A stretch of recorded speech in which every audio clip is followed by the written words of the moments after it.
Good morning. This is video 3. This is more of an emotional recap to 2025 and my reaction to the decline over the whole year. And you get low spirits for a while and then you kind of come back from that. And I thought I would just touch on a few things that I went through. While I was waiting for my feet to heal, I couldn't really walk, so I'm in bed most of the time with my feet up,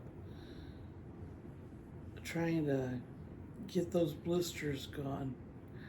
And I remember looking in the mirror, and I couldn't believe there was this old person staring back at me. I don't know how I missed her, but there she was.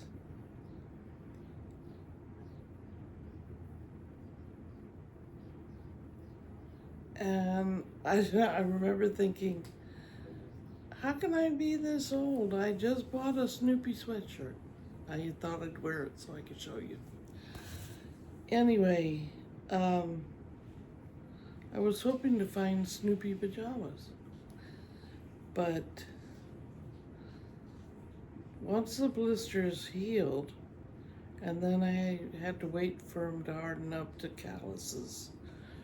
And then I ended up with old people feet like you see on the podiatrist videos.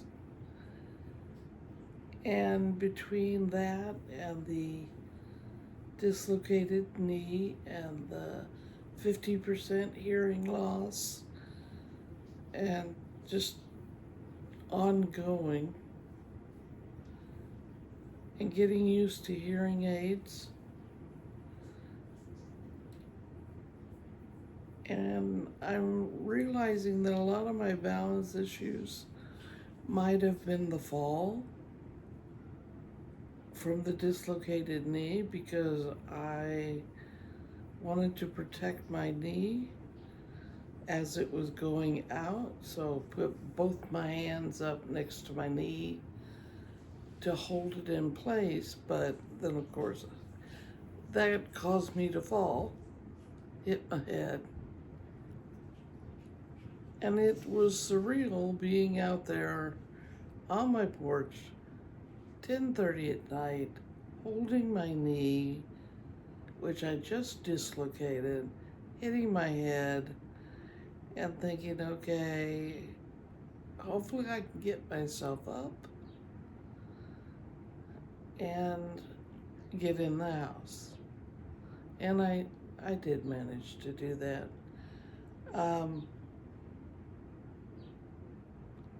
I might have wallowed in that, sleeping all the time because of the dehydration and the heat exhaustion that I went through from the summer. But one thing that I credit with saving my life is I received a phone call, and I had a family member who ended up having a medical crisis, and he called me and he said, can I come over? And I said, of course you can. And that got me out of bed. And he got here, he was having a very bad reaction to some medication they put him on. And what shocked me was he was going through virtually the same thing I was.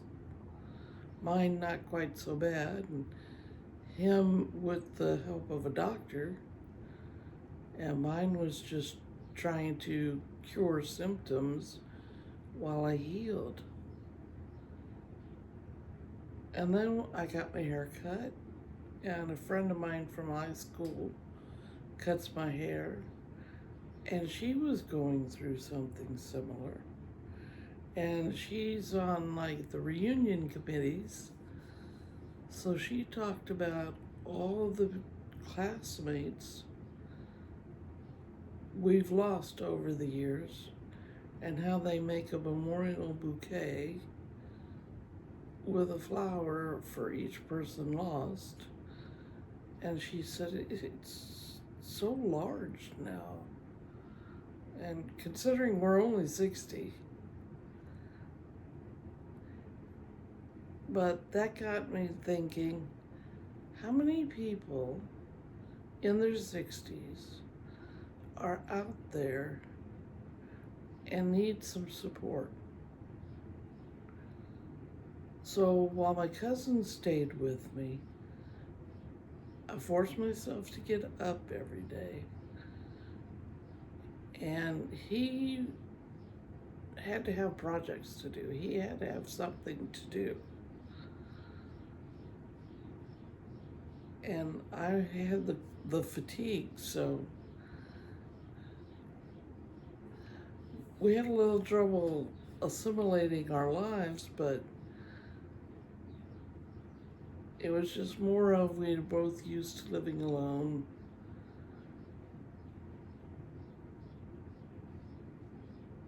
And eventually he went home, but we keep in touch. And now I know that there are so many older people, maybe like me, who had, so many things go wrong during the year, and so many things they had to deal with all at once, and a huge decline that was very fast, and things just kept coming. So I promised myself one thing. I would do one thing each day. First of all, get out of bed. And 2, make the videos when I can. And 3, just do one thing. Doesn't matter what it is, just get out of bed and do it. And then I would find that even though I was exhausted and maybe my balance was still off, I would want to do one more thing. So I then decided, okay, we'll work from the inside out. No gimmicks, no pills, no nothing. Just get rid of everything you don't need and keep what you do.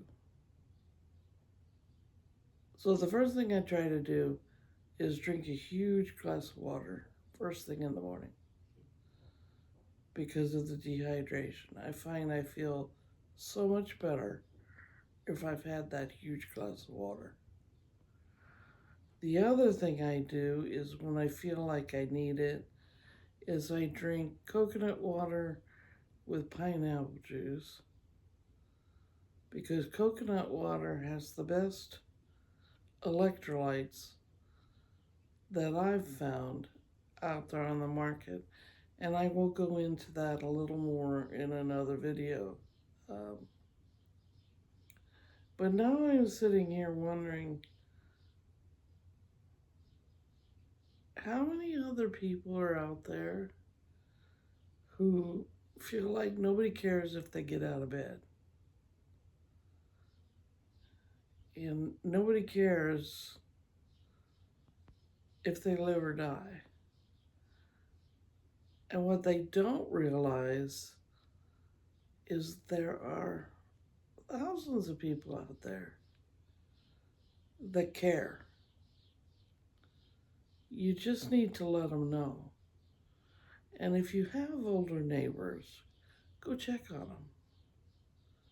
That old man that's constantly sitting on his porch, or the one that waves when, people drive by, he's lonely.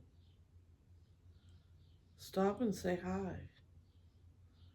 Ask him how he's doing. I mean, you watch a lot of the videos where the gentlemen are like mowing the lawns for people who can't do it anymore.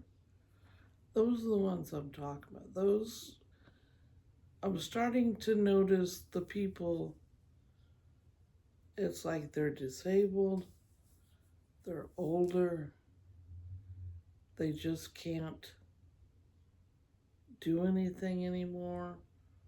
And nobody visits. I'm blessed. I have my granddaughter.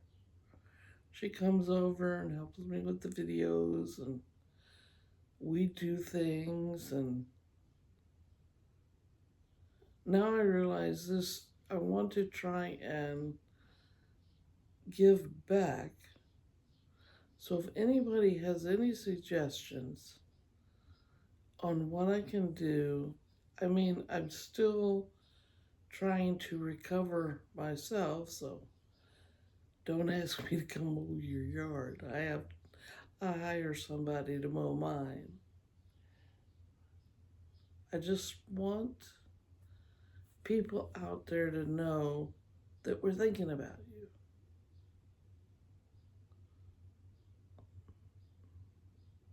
And if you want to like and subscribe and follow along, I'll try and figure out what to do to help you. You have a blessed day. Bye.